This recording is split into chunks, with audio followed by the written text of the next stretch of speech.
you see hope as an active state or more of a prayerful one or both. I think that was one of the things that I found interesting. Pope Francis was talking about the Pilgrims of Hope for the Jubilee, that, you don't often think of hope, or at least I didn't think of hope as an active kind Mhm. of thing. So I'm curious what your thoughts are on that. Well, I definitely believe that hope is both active and prayerful because, hope, if we have hope, then that's going to propel us into certain actions. And it has to be, uh, our hope has to also grow. So that's why prayer is also necessary. So if I didn't have hope, I certainly wouldn't be in my position today because everything that I do is geared towards that end of giving hope essentially to everyone that we can and as many people as we can. And we do that in the way we do things, in the manner and our attitude, and how, just how we treat people. So all of that is very important.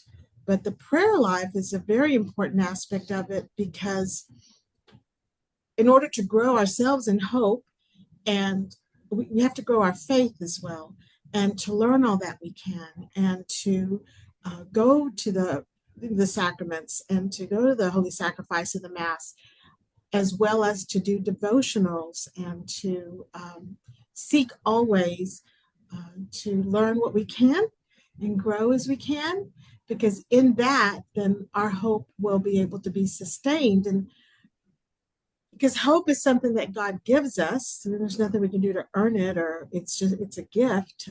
We have to be open to it, and I believe all those things, living a life where we are open and in a constant state of thinking of God first, then that'll give us more hope, and it'll help others as well to grow in hope. So you sort of touched on it a little bit for the second question, so we don't have to spend a ton of time on it, but why do you feel that we need to hope? Because that gives us our purpose. Without our purpose is in hope. I mean, hope is what we're waiting for, right? It's something that hasn't. It's something that we're hoping for, to be with God. Essentially, that's the end thing, to be one with God in heaven.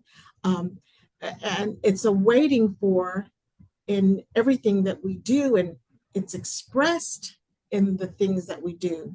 So without hope, then there's nothing to look forward to. So I remember my mother used to tell me things like that growing up, you know, um, when things maybe weren't so good, or there were some hard times. My mother would always remind us that everything is passing and that we have to look forward to what's coming. So I think that that's really important to have that mindset, because otherwise, why get up in the morning? So it's all about what we believe and have faith in, and what we're waiting for, and how we're participating in that. In your job, you guys are working with pilgrims on a regular basis. So, what are the ways that you nurture hope in the pilgrims who come to the retreat center?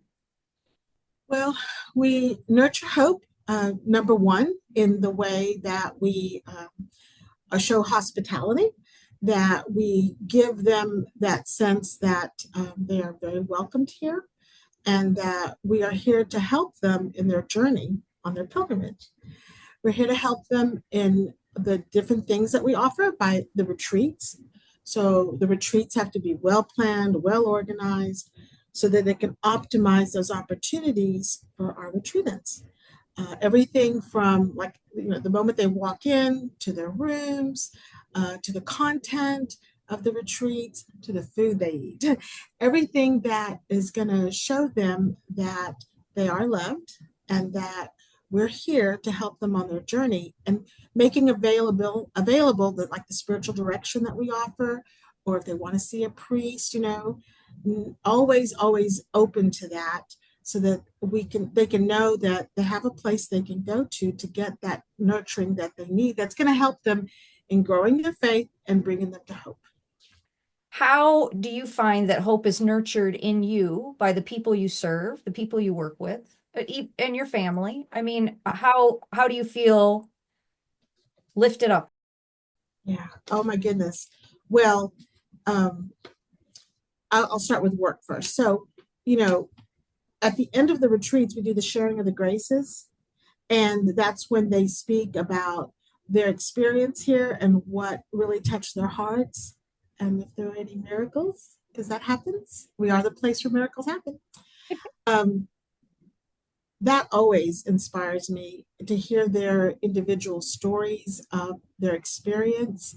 And it always uplifts me and solidifies me what I'm doing here because I'm development. So what I do is important and it makes it very clear. It keeps it in focus. It keeps the mission in focus by hearing their stories and their experiences. So that's for me the biggest the way that hope is nurtured from the guest to me. And then it's the in the staff, it's the way that we work together, you know. I'm I'm just gonna say it. I'm 63 years old. I've worked in a lot of places, and I've had my background was actually I was a financial advisor for 30 years, and I had a profound experience that changed my life that eventually brought me to where I am today. So the staff in us working together as a team and how important each person is and the role that they play, and to seeing the result of that in either the retreat, the day of reflection, or in the events that we do, that it just shows what is possible and what is still yet to come that can be even better.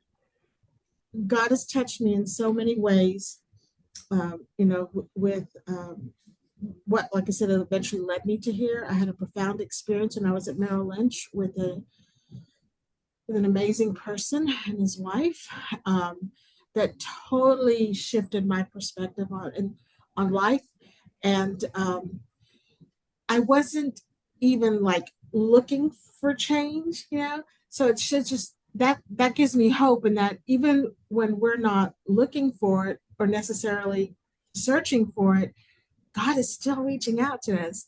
He's going to make sure that we know He's there, and that to me is that experience. It totally shifted my life. So I believe that learning and experiencing and doing all I can to learn all that I can has really given me a lot of hope. I had my son all by myself. I was a single parent growing up, and it was very difficult for my family. It was a difficult situation. So I struggled a lot, and but God, took care of me and gave me a great position. I ended up being a financial advisor. I was able to put my son through Catholic school, and brought me to the Missionaries of Charity, which is how my conversion happened. So seeing, it's always a looking back, you don't always see it as you're going through it, but it's always a looking back that you can say, oh, wow, look what God was doing in my life, that I had, you didn't see it. I just didn't see it. So that shows me that I'm not looking at the big picture. God is always looking at everything, and I'm just like a little piece of dirt, and I have no idea other than the little dirt that's around me, right? So it's amazing how, looking back, I can see it, but then that gives me hope, understanding that for the future. I always say the best is yet to come. The best is yet to come, and that is hope. The waiting for that. So in my life, it's been amazing, and I'm very grateful in so many ways, even how I got here. So I'm just very grateful for that, and being able to recognize, God doing all these things, and that gives me peace for the future, knowing that, even though I may not see the light at the end of the tunnel, I know it's there because God has shown me over and over again in my life. How do you remain hopeful in a world where there is so much chaos and anger? Yeah, it's going back to past experiences, but and seeing the outcome later. So it's like the making straight with crooked lines, that he takes, you know, we all have free will, and that's why we have the mess in the world that we have now. And but God has not abandoned us, and He makes, like Scripture says, all things work for the good. So we have to have that in mind, even though it seems like, the fires, the ice storms, the hurricanes or tornadoes, or just the political discourse, whatever. God is above all that. And again, it's trying to realize that all we can see is what's just around us, and what we're aware of, but God's got everything in mind, and He's not going to let anything go to waste. He takes care of everything, and it may not seem it at the time, but definitely, even though there's all this craziness, there's always you can always go to the sacraments, to adoration, to kind of focus yourself, because that's what, the evil one wants us just to be caught up in all the craziness so that we don't look at God. And we need to keep focused on God so that we can trust, have faith, and hope that, just because it's like this right now, it doesn't mean it's always going to be that way. And it doesn't mean that there's not any good coming out of it. Because, like, even from my own past and my own sin, I can see now, I'm not doing those things anymore. So, things change. God uses things because He loves us so much. He's not going to let any suffering, any hardships, any sin keep us. His love is still there with us. Like Scripture says, what can separate us from the love of Christ? Nothing. So we have to keep focused on that and not focus on all the bad stuff. Because if we just focus on all the bad stuff, we're going to be in despair. We're going to get, we're going to fall into desolation, and that's just not healthy. It's not healthy, and it's not what God wants for us, because we have to trust in everything that He's going to do, even though we may not see it or understand it. Just in past struggles in my own life, my son, he's gone through a lot as well, and he would say, "Mom, I don't understand how God is doing this," and I'd say, "You just have to believe that there's a purpose in this, and that we're going to get through it, and know and trust that He will make things for the better at the end result." Let God do His thing, and Yeah. trust. I mean, you have to cooperate with God's will. That's the ultimate thing. And that also gives you, it's hard to discern, right? If you're doing God's will, it's something I ask myself every day. Am I doing His will? Am I doing His will? So, but it's something that we definitely have to keep focused on. Do you believe that it's possible to be a pilgrim of hope without going to Rome? Like 10,000%. I mean, infinite. Yeah, because we're all on a pilgrimage. This is our pilgrimages, to get to heaven. So that's what we're here for. So, a pilgrimage we're our pilgrims on a journey. I love that song. That talks about how we're all here to help each other. We're all here in this struggle together, to do what we need to do, even though when it's hard. So a pilgrim, we're on pilgrimage as we speak. So that is something that you don't have to go anywhere for. However, I will also say that I love pilgrimages. I've been on several. I love pilgrimages. I mean, going away. Right. But when I haven't been able to, you can always do a pilgrimage locally, which is so awesome. I mean, you can decide you're going to visit every church in your diocese, or maybe you have some shrines where you live.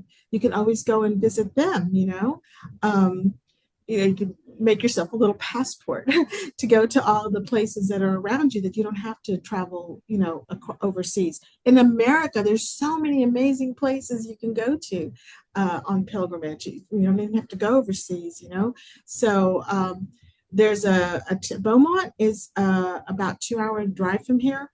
I sometimes, because I do some work with the Missionaries of Charity, Mother Teresa sisters, and sometimes I have to take them to Louisiana. And my favorite place to stop at is this most beautiful St. Anthony Cathedral. I mean, it's 2 hours away. And I tell everybody about it because it's the most beautiful cathedral I've ever seen. Like, I haven't been to Italy, which is crazy because I've been to Europe 3 times. But the thing is that I've seen so many beautiful cathedrals and churches and shrines in Europe, but that church just, So anyway, there's treasures where you're at, is what I'm trying to say.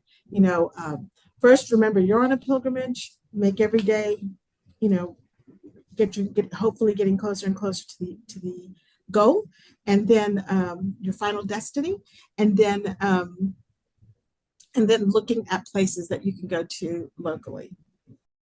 What supplies do we need to be pilgrims of hope? Faith and confidence.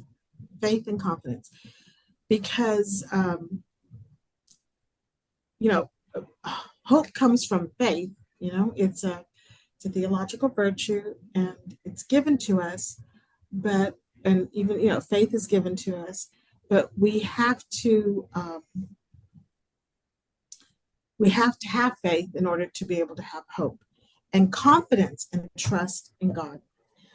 I think that is the key. And then in what we do to nurture that, like we said earlier, I think, by making sure that we're doing what we can to keep focused on Christ all day long, and to go to the sacraments, and to especially the Holy Sacrifice of the Mass and Confession, and then reading books and going on retreats. All those things will help us in nurturing and growing our having hope. But without faith and confidence and trust, then there's no hope. In thinking about it, how would you say that God has nurtured hope and trust in your life? Well, like I said a little bit about my experience, my conversion that happened. As a single parent, I mean, I faced a lot of challenges and didn't really have a lot of support. So, again, I look back and I'm like, wow. I mean, I didn't get to finish college, and I had an amazing position that God, I started off as a file clerk in the bank, and then, one thing led to another, and before I knew it, I had to get my licenses and all of that. But I see how he gave that to me. He gave me a way, and without me really even turning to him. So, looking back, I can see how he did that. And that position ended up introducing me to this couple that took me to the sisters that changed my life. So, if I don't know how. I mean, God works everything out. So he's nurtured it through my experiences, through amazing people, and and going back over and over again to the sacraments. Having gone through that, then that builds my trust, because I can see how he's always going to take care of me. What practices and people have helped you find hope when you need it most? So it sounds like the Missionaries of Charity and your friends Absolutely, definitely did. absolutely, yes, yeah, definitely. Dr. and Vicky Zaldivar, critical points. It really is for me an amazing story. It's my favorite one. But of course, my family as well, and a lot of priests as well have really impacted my life and given me hope, and helped me, when maybe I'm not having hope and I need to have hope, that I go to confession, and what the priest gives me is always, it's been amazing through my whole life journey. And definitely, oh man, Mother Teresa's sisters, they are just, beaming in hope and divine providence, and really having faith in divine providence. That's been a big one. Again, like when things don't seem right. But yeah, and my family, I've seen my own family's conversion, and see them get closer to God.